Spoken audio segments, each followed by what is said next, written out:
ആനമുടി ഏതു ദേശീയ ഉദ്യാനവുമായി ബന്ധപ്പെട്ട് കിടക്കുന്നു? ഉത്തരം ഇരവികുളം ദേശീയ ഉദ്യാനം. കേരളത്തിൽ ഏറ്റവും കൂടുതൽ നദികൾ കാണപ്പെടുന്ന ജില്ല? ഉത്തരം കാസർഗോഡ്. ഒരില മാത്രമുള്ള വിളസസ്യം ഏതാണ്? ഉത്തരം ചേന. കൊല്ലം ജില്ലയിലെ കുളത്തൂപ്പുഴയ്ക്ക് സമീപമുള്ള പക്ഷി നിരീക്ഷണ മേഖല ഏതാണ്? ഉത്തരം അരിപ്പ. കേരളത്തിലെ ആദ്യ റിസർവ് വനമേഖല ഏതാണ്? ഉത്തരം കോന്നി. കേരള ഫോറസ്റ്റ് റിസർച്ച് ഇൻസ്റ്റിറ്റ്യൂട്ടിന്റെ ആസ്ഥാനം? ഉത്തരം പീച്ചി. കേരളത്തിൽ മെട്രോ നഗരത്തിനുള്ളിൽ സ്ഥിതി ചെയ്യുന്ന പക്ഷി സങ്കേതം ഏതാണ്? ഉത്തരം മംഗളവനം. കേരളത്തിലെ ഉറുമ്പുകളെക്കുറിച്ച് ആദ്യമായി പഠനം നടത്തിയ ഇംഗ്ലീഷുകാരൻ ആരാണ്? ഉത്തരം 1903 ബിൻഗാം. കേരളത്തിലെ ഉറുമ്പുകളെക്കുറിച്ചുള്ള ആദ്യ പരാമർശം കാണപ്പെടുന്നത് ഏത് ഗ്രന്ഥത്തിലാണ്? ഉത്തരം ഫോണ ഓഫ് ബ്രിട്ടീഷ് ഇന്ത്യ. കേരളത്തിലെ നിലവിലുള്ള പക്ഷി സംരക്ഷണ കേന്ദ്രങ്ങൾ ഏതെല്ലാമാണ്? ഉത്തരം മംഗളവനം, തട്ടേക്കാട്, ചൂലന്നൂർ. അരിപ്പ ഫോറസ്റ്റ് ട്രെയിനിങ് കോളേജ് ഏത് ജില്ലയിലാണ് സ്ഥിതി ചെയ്യുന്നത്? ഉത്തരം കൊല്ലം.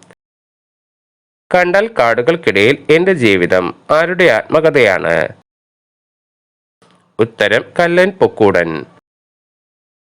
കല്ലുമ്മക്കായ് കൃഷി ആദ്യമായി കേരളത്തിൽ പരീക്ഷിച്ച ശാസ്ത്രജ്ഞൻ ആരാണ്? ഉത്തരം കുമാരസ്വാമി ആചാര്യ. കേരളത്തിൽ ആദ്യമായി കല്ലുമ്മക്കായ കൃഷി പരീക്ഷണാർത്ഥം നടപ്പാക്കിയത് എവിടെയാണ്? ഉത്തരം തിരുവനന്തപുരം ജില്ലയിലെ വിഴിഞ്ഞം. ഏതെല്ലാമാണ് സുഗന്ധി ത്രിഫല? ഉത്തരം ജാതിഫല, ഏല, ഇലവങ്കം. കേരളത്തിലെ ഏക ലയൺ സഫാരി പാർക്ക് എവിടെയാണ്? ഉത്തരം തിരുവനന്തപുരം ജില്ലയിലെ നെയ്യാർ. കേരളത്തിൽ റിസർവ് വനം ഇല്ലാതിരുന്ന ഏക ജില്ലയെ 2014 റിസർവ് വനമേഖലയിൽ ഉൾപ്പെടുത്തി വനമുള്ള ജില്ലയായി പ്രഖ്യാപിച്ചു. ഏതാണ് ഈ ജില്ല? ഉത്തരം ആലപ്പുഴ. ആലപ്പുഴ ജില്ലയിലെ റിസർവ് വനമേഖല എവിടെയാണ്? ഉത്തരം ഹരിപ്പാടിനടുത്തുള്ള വിയാപുരത്ത്. ഇവിടെയുള്ള 15 ഏക്കർ സ്ഥലമാണ് വനം വകുപ്പ് റിസർവ് വനമേഖലയാക്കിയത്. കേരളത്തിൽ ഏറ്റവും കൂടുതൽ വനപ്രദേശമുള്ള ജില്ല ഏതാണ്? ഉത്തരം ആലപ്പുഴ. കേരളത്തിൽ ഏറ്റവും കുറവ് വനമുള്ള ജില്ല ഏതാണ്? ഉത്തരം ഇടുക്കി. കേരളത്തിൽ മിരിസ്റ്റിക് കാടുകൾ ആദ്യമായി കണ്ടെത്തിയത് എവിടെയാണ്?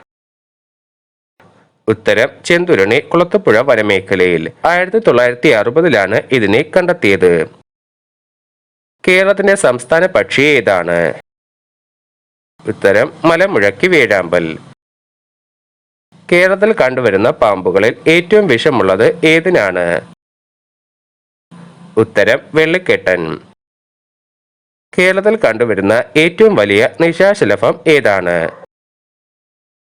ഉത്തരം അറ്റ്ലസ് മോത്ത്. ലോകത്തിലെ ഏറ്റവും വലിയ നിശാശലഭമാണ് അറ്റ്ലസ് മോത്ത്.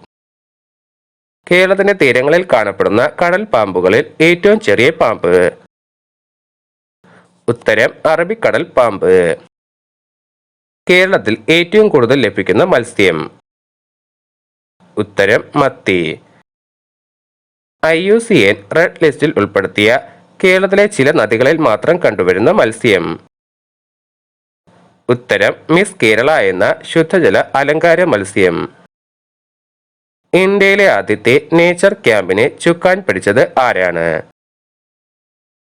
ഉത്തരം വേൾഡ് വൈൽഡ് ലൈഫ് ഇന്ത്യ. ഇന്ത്യയിലെ ആദ്യത്തെ നേച്ചർ ക്യാമ്പ് നടന്നത് എവിടെയാണ്? ഉത്തരം മുംബൈ. ഇന്ത്യയിൽ ആദ്യമായി നേച്ചർ ക്ലബ്ബ് ആരംഭിച്ചത് ഏതു വർഷം? ഉത്തരം 1974. ഇന്ത്യയിൽ ആദ്യമായി പ്ലാസ്റ്റിക് നിരോധിച്ച സംസ്ഥാനം ഏതാണ്? ഉത്തരം ഹിമാചൽ പ്രദേശ്. ഇന്ത്യയിൽ കാണപ്പെടുന്ന ഏറ്റവും വലിയ അണ്ണാൻ ഏതാണ്? ഉത്തരം മലയണ്ണാൻ. ഇന്ത്യയിൽ കാണപ്പെടുന്ന ഏറ്റവും ചെറിയ അണ്ണാൻ ഏതാണ്? ഉത്തരം ഹിമാലയൻ സ്ട്രിപ്ഡ് അണ്ണാൻ. ഇന്ത്യയിൽ ഏറ്റവും കൂടുതൽ സംസ്ഥാനങ്ങളിലെ ഔദ്യോഗിക മൃഗമെന്ന സ്ഥാനം ഏത് വന്യജീവിക്കാണ്? ഉത്തരം ആന. സ്വാതന്ത്ര്യാനന്തര കാലഘട്ടത്തിൽ ഇന്ത്യയുടെ ദേശീയ മൃഗം ഏതായിരുന്നു? ഉത്തരം സിംഹം. സിംഹത്തെ മാറ്റി കടുവയ്ക്ക് ഇന്ത്യയുടെ ദേശീയ മൃഗം എന്ന പദവി നൽകാൻ കാരണം എന്തായിരുന്നു? ഉത്തരം സിംഹം ഗുജറാത്തിലെ ഗിർ വനങ്ങളിൽ മാത്രം ചുരുങ്ങിപ്പോയതിനാൽ. ഇന്ത്യയിൽ പ്രൊജക്ട് ടൈഗർ പദ്ധതി ആരംഭിച്ചത് ഏത് വർഷമാണ്? ഉത്തരം 1973 ഏപ്രിൽ 1. ഇന്ത്യയിലെ ഏറ്റവും വലിയ കടുവ സംരക്ഷണ കേന്ദ്രം ഏതാണ്? ഉത്തരം നാഗാർജുന സാഗർ. ഇന്ത്യയിലെ ഏറ്റവും വലിയ കടുവ സംരക്ഷണ കേന്ദ്രമായ നാഗാർജുന സാഗർ ഏത് സംസ്ഥാനത്താണ് സ്ഥിതി ചെയ്യുന്നത്? ഉത്തരം ആന്ധ്രാപ്രദേശിൽ.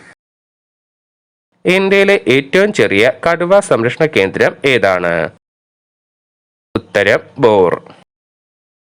ഇന്ത്യയിലെ ഏറ്റവും ചെറിയ കടുവ സംരക്ഷണ കേന്ദ്രമായ ബോർ ഏത് സംസ്ഥാനത്താണ് സ്ഥിതി ചെയ്യുന്നത്? ഉത്തരം മഹാരാഷ്ട്ര. ഇന്ത്യയിലെ വനവിഭവങ്ങളുടെ കണക്കെടുപ്പും പഠനവും നടത്തുന്ന സ്ഥാപനം ഏതാണ്? ഉത്തരം forest survey of India. Forest survey of ഇന്ത്യയുടെ പ്രവർത്തനം നിയന്ത്രിക്കുന്നത് ആരാണ്? ഉത്തരം കേന്ദ്ര വനം പരിസ്ഥിതി മന്ത്രാലയം. ഇന്ത്യയിലെ മത്സ്യസമ്പത്തിനെക്കുറിച്ചുള്ള പഠനവും കണക്കെടുപ്പും നടത്തുന്ന ദേശീയ സ്ഥാപനം ഏതാണ്? ഉത്തരം ഫിഷറീസ് സർവേ ഓഫ് ഇന്ത്യ. ഭാരതത്തിലുള്ള ഏക ആൾക്കുരങ്ങ് വർഗം ഏതാണ്? ഉത്തരം ഹൂളോ ഗിബൺ.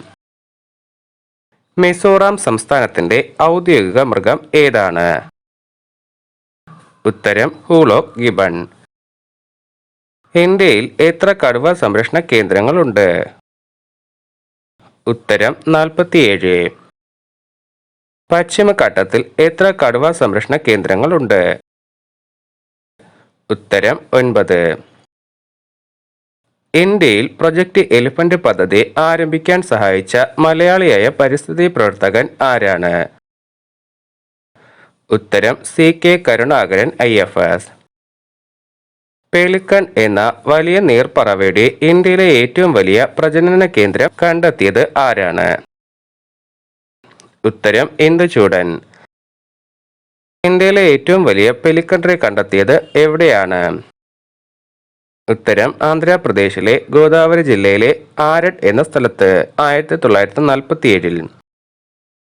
ഫോറസ്റ്റ് സർവേ ഓഫ് ഇന്ത്യയുടെ ആസ്ഥാനം എവിടെയാണ്? ഉത്തരം ഡെറാഡൂൺ.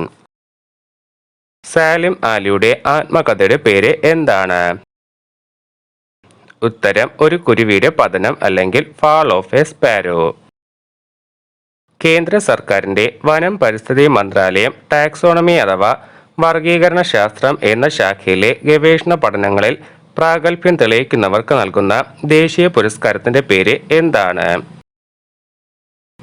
ഉത്തരം EK Janaki Ammal award on plant taxonomy സസ്യശാസ്ത്രജ്ഞർക്കും EK Janaki Ammal award on animal taxonomy ജന്തുശാസ്ത്രജ്ഞന്മാർക്കും 1999 ഈ അവാർഡ് നിലവിൽ വന്നത്.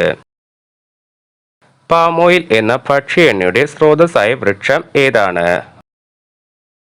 ഉത്തരം എണ്ണപ്പന. ഹരിയാന, പഞ്ചാബ്, ആന്ധ്രാപ്രദേശ് എന്നീ സംസ്ഥാനങ്ങളിലെ ഔദ്യോഗിക മൃഗം ഏതാണ്? ഉത്തരം കൃഷ്ണമൃഗം. ഉത്തരാഖണ്ഡിന്റെ സംസ്ഥാന മൃഗം ഏതാണ്? ഉത്തരം കസ്തൂരിമാൻ. ഇന്ത്യയിൽ ആദ്യമായി ഇക്കോ ടൂറിസം നടപ്പാക്കിയത് എവിടെയാണ്? ഉത്തരം കേരളത്തിലെ കൊല്ലം ജില്ലയിലെ തെന്മലയിൽ. വൃക്ഷ സംരക്ഷണം മുഖ്യ ലക്ഷ്യമായ ചിപ്കോ പ്രസ്ഥാനത്തിന്റെ ഉപജ്ഞാതാവ് ആരാണ്? ഉത്തരം സുന്ദർലാൽ ബഹുഗുണ. ഇന്ത്യയിലെ ഏറ്റവും വലിയ മൃഗസംരക്ഷണ സംഘടന ഏതാണ്? ഉത്തരം people four animals. Sardar Sarovar പദ്ധതിയുമായി ബന്ധപ്പെട്ട പ്രക്ഷോഭങ്ങൾക്ക് നേതൃത്വം നൽകിയ പരിസ്ഥിതി പ്രവർത്തക ആരാണ്? ഉത്തരം മേധ പട്കർ. ബീഹാറിന്റെയും ഗോവയുടെയും ഔദ്യോഗിക മൃഗം ഏതാണ്? ഉത്തരം കാട്ടുപോത്ത്.